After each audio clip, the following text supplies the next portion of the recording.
In a world full of turbulence, have you ever asked yourself, how can I be happy amidst imperfection? How can I stay optimistic through dark and cloudy days? The Buddha once said, happiness does not lie in circumstances, but in a mind that knows peace. Happiness is not when everything is perfect, but when you can still smile in the midst of imperfection. There was once a young girl who had been blind since birth. She had never seen the light, never seen her mother's face. Yet every day she smiled, placed flowers on the altar, and said, "I see the light within me. I no longer need to see with my eyes." One visitor asked, "Don't you feel sad?" She simply smiled. "I don't see the sky, but I can feel love. I can't see the road, but my mother is my eyes." There are people with sight who go through life never seeing the love around them. And that blind girl taught many of those with sight how to live with optimism. You see, optimism is not pretending to be okay. It's believing that things will be okay. It's when you're crying, yet still holding on to hope that sorrow won't last forever. An optimist sees flowers bloom in winter, sees light even before dawn. At a small temple, there was an old man with a very simple task, sweeping fallen leaves from the courtyard. He was old, poor, had no family. Yet every day he smiled, sweeping as he chanted the Buddha's name. One young novice asked, "Aren't you sad about your life?" He replied, "I used to think that way, but since I've known the Dharma, I understand. Each falling leaf is a karma gently released. Each step I take is a merit being planted. Why suffer when my heart is already at peace?" The day he passed away, no one noticed, but his face was as light as a cloud. The monks said that morning there wasn't a single leaf left in the courtyard.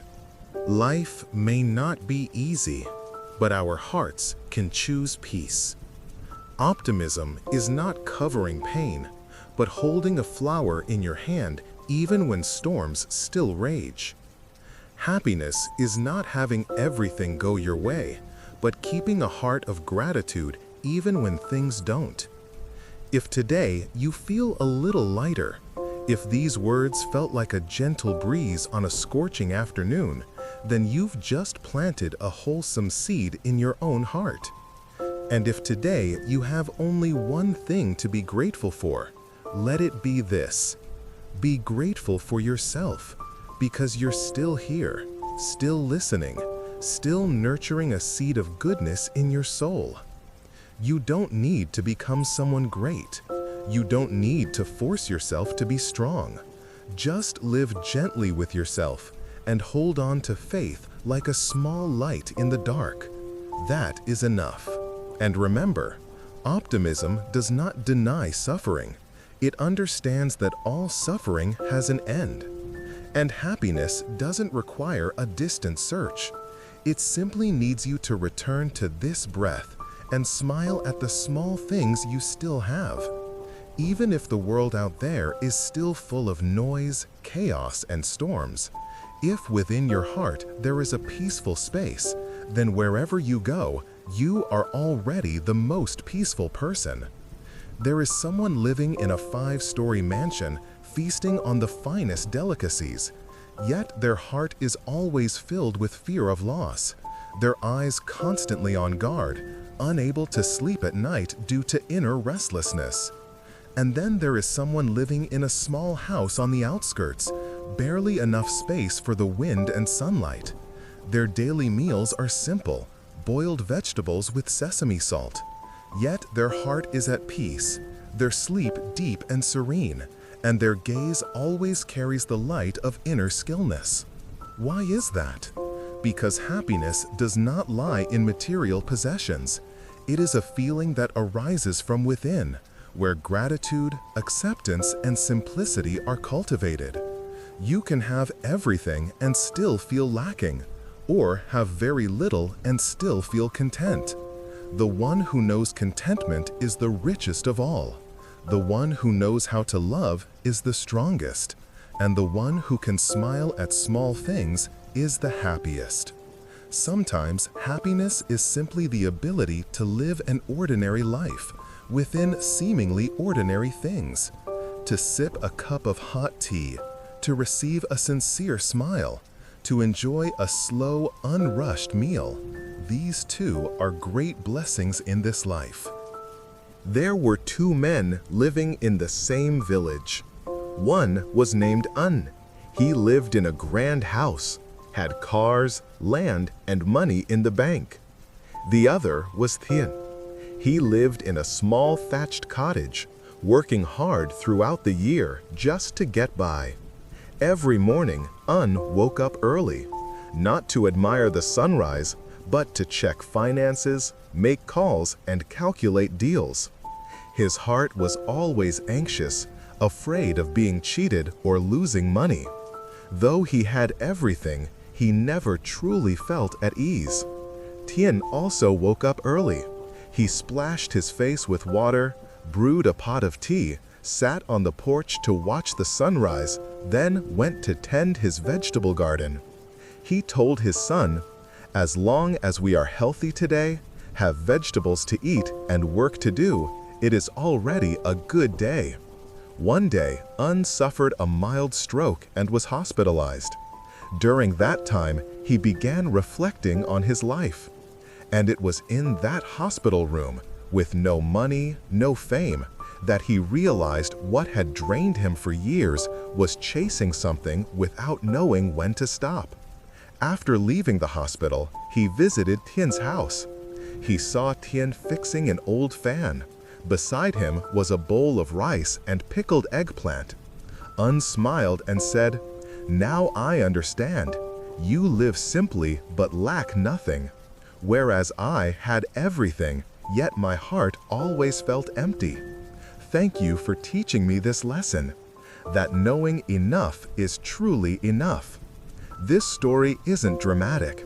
It's just a small glimpse into two lives. One chasing endlessly after wealth and status, one returning inward. And these are the two choices we all must face in life. To keep running in exhaustion because it's not enough, or to pause, look around, and realize we've already had enough to be happy all along. Because happiness does not wait at the end of the road. It is right where you stop, breathe, and smile. And when you feel gratitude, you are never truly poor. Even with just a bowl of rice and a simple roof, a day without illness. If you can bow your head, join your palms, and whisper, "Thank you, life," then blessings have already begun blooming within your heart. Gratitude is the root of all blessings. Without it, no matter how much you have, you will always feel it's not enough. But with it, even in lack, you will feel whole. The Buddha taught, "A person without gratitude is like a desert without water. Flowers cannot bloom there, nor can blessings be sustained. But a grateful heart is like a field refreshed by rain. Any seed sown is quick to sprout." In the sutras, the Buddha once said, "Those who know contentment, live humbly and gratefully. They carry little resentment in this life and reap great merit in the next." Because when you know contentment, you no longer chase endless desires. You do not harm others to gain more, and your heart holds less anger, less hatred. When you live humbly, without showing off or arrogance, wherever you go, you bring ease to others. And so, favorable conditions naturally arise. Such a person doesn't need to try hard to do great things, because every breath, every action is already silently sowing seeds. Don't assume that someone with much wealth necessarily holds much blessing. Some spend their lives clinging to possessions, always fearing loss, competing, comparing. The more they hold, the more anxious they become. On the other hand, there are those with modest means, but hearts as vast as the open sky. They are not afraid to share. A handful of rice, a word of kindness, a warm smile. And that heart is the true fertile ground where blessings grow. Blessings are not measured by wealth, but by the intention to do good in any circumstance. True abundance comes not from hoarding, but from sharing. Not from grasping, but from a heart that is grateful and giving. Have you noticed? Those who live kindly, feel gratitude, and help others often encounter many favorable circumstances. Because blessings don't come from wealth. They come from a kind heart and way of life. There are people who may not be highly educated or eloquent in speech, yet they are loved wherever they go. They escape dangers, find support in tough times, and benefactors silently appear in moments of hardship. Why? Because their blessings come from the way they live.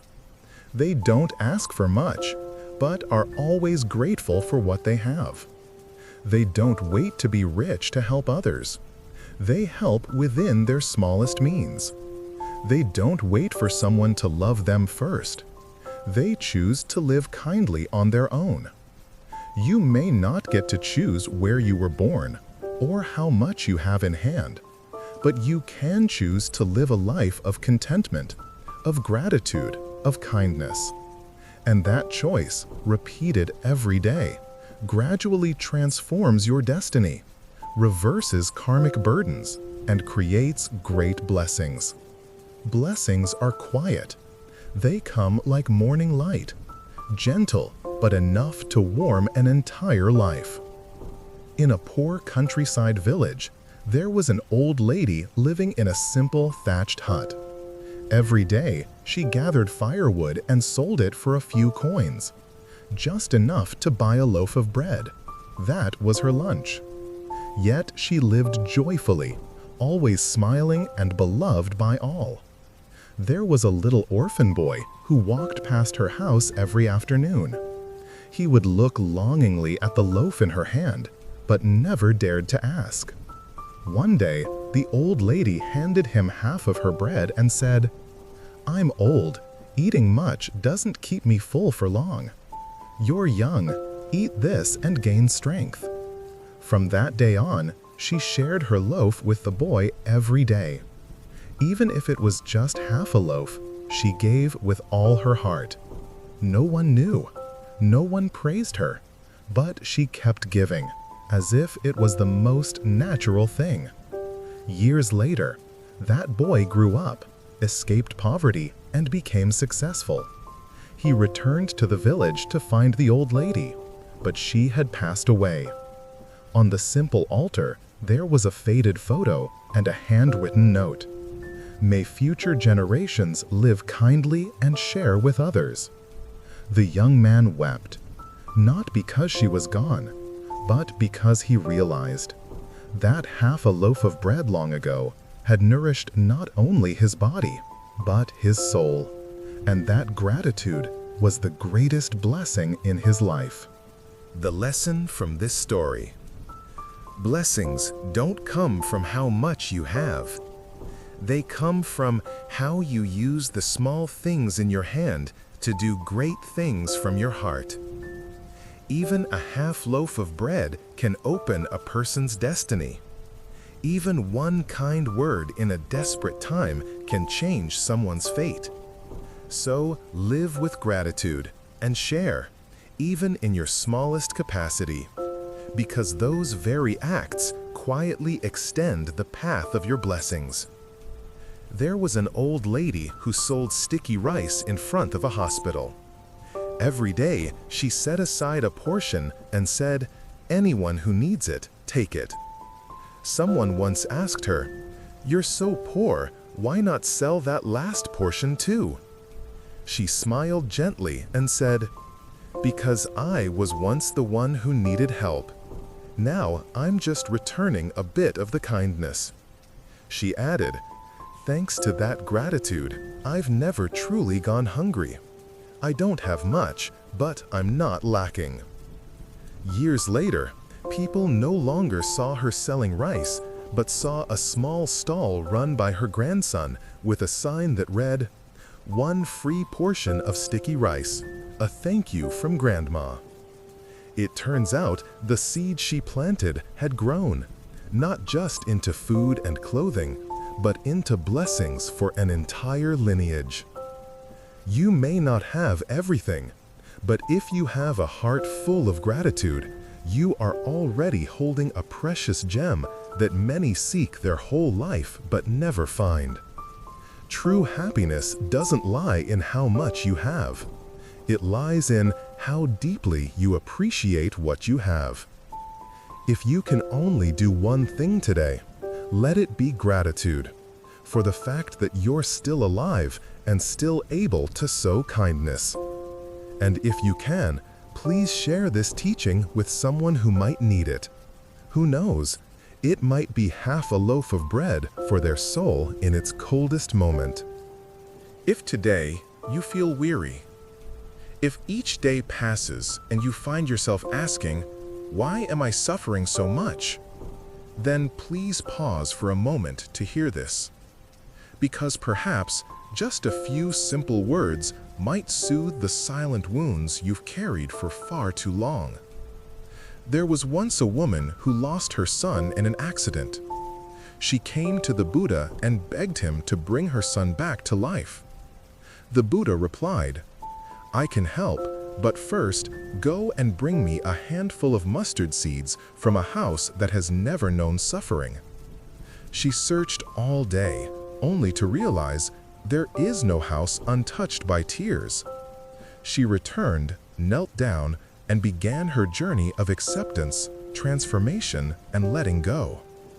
No one suffers without a cause. Suffering is not a punishment.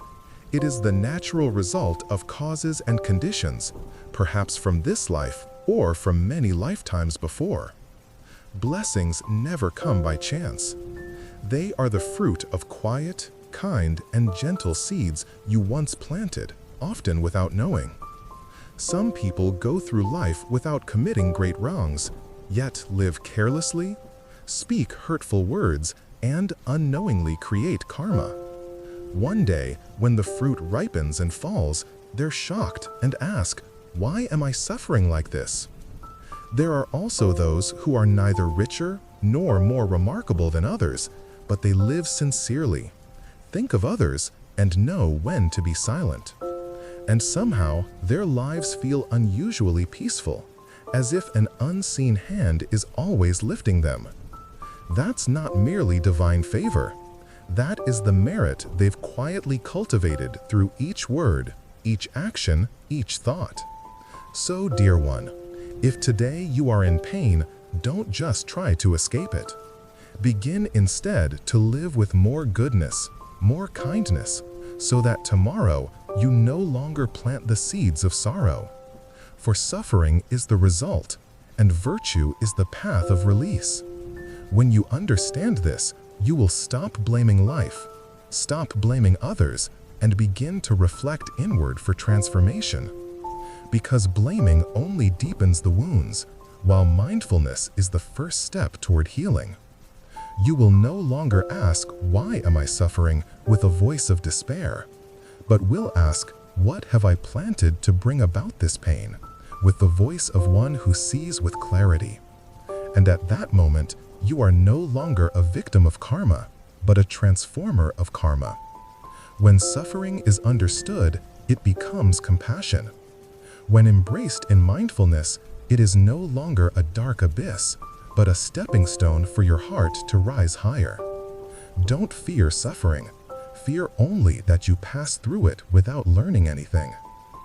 If today you still feel pain, if your tears still fall for something, then please do not despair, because this very feeling is a sign that your heart is still alive, and there is still a chance to be reborn. When you truly understand this, you will stop blaming life, stop blaming others, and begin to reflect inward for transformation.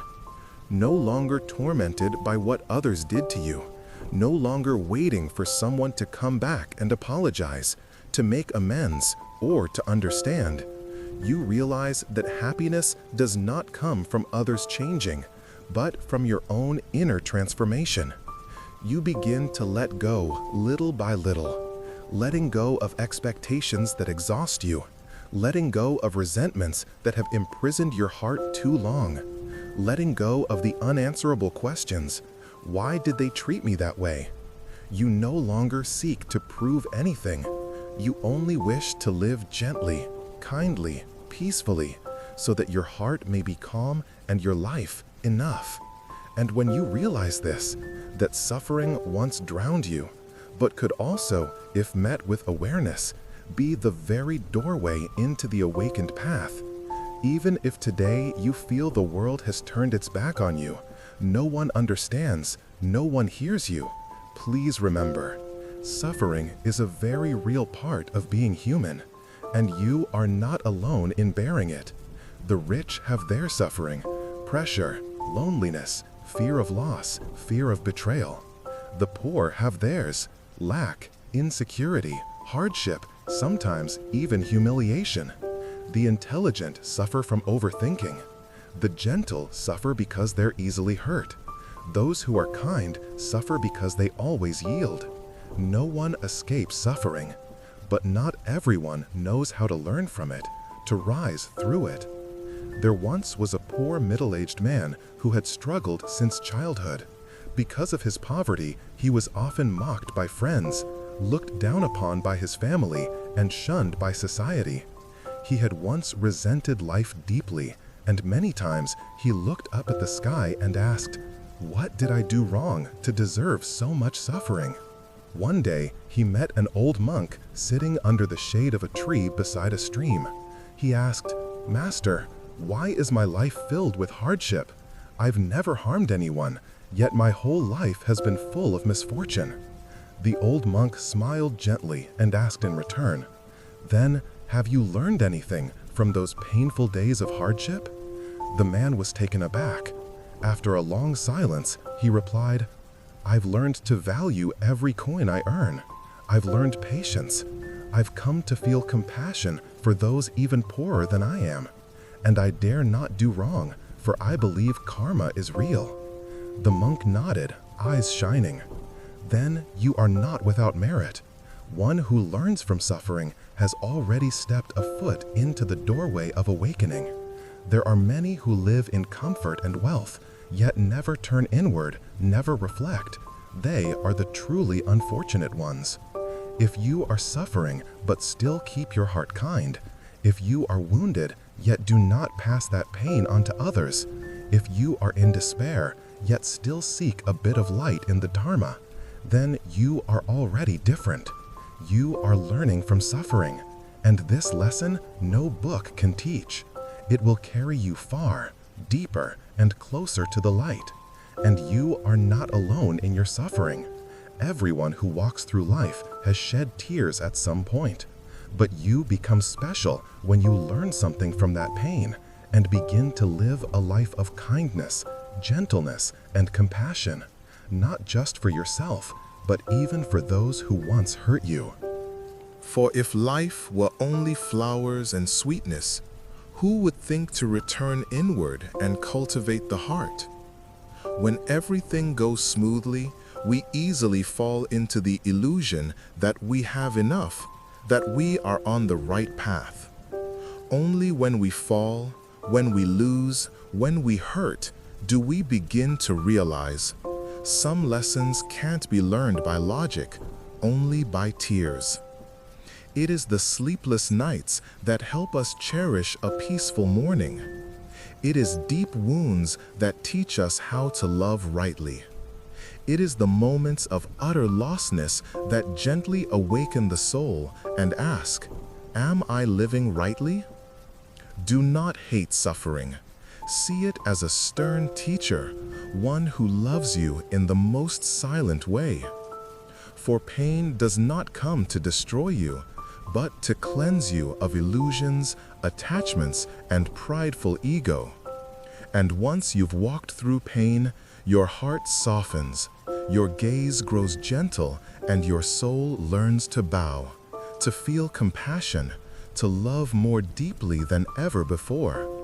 You no longer speak harshly like before, no longer wish to argue or be right. You realize everyone carries hidden pain, and if they act unkindly, perhaps it's because they're hurting too, somewhere deep inside. You no longer wish to hold on to grudges. You want to live gently, truthfully with your own heart.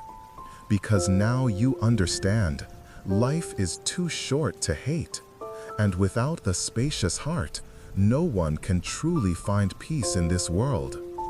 You begin to laugh at the things that once made you cry. You learn to stay silent amidst gossip. You reach out your hand to others instead of clinging to your own pain. You don't need to be strong right away. Just don't give up today. If you can still hear kind words, if there's even a flicker of faith left in you, you are still blessed. Please keep going, no matter how hard it gets, for perhaps this suffering today is the very first step toward a life of serenity. Most human suffering doesn't come from circumstances, but from a heart that never feels enough, that never lets go. We suffer because we want more money, more status, more love, and for others to love us the way we expect. But life doesn't work that way. The more we crave, the more we suffer. The tighter we hold, the more exhausted we become. The Buddha taught that to live in peace, one must first learn to let go.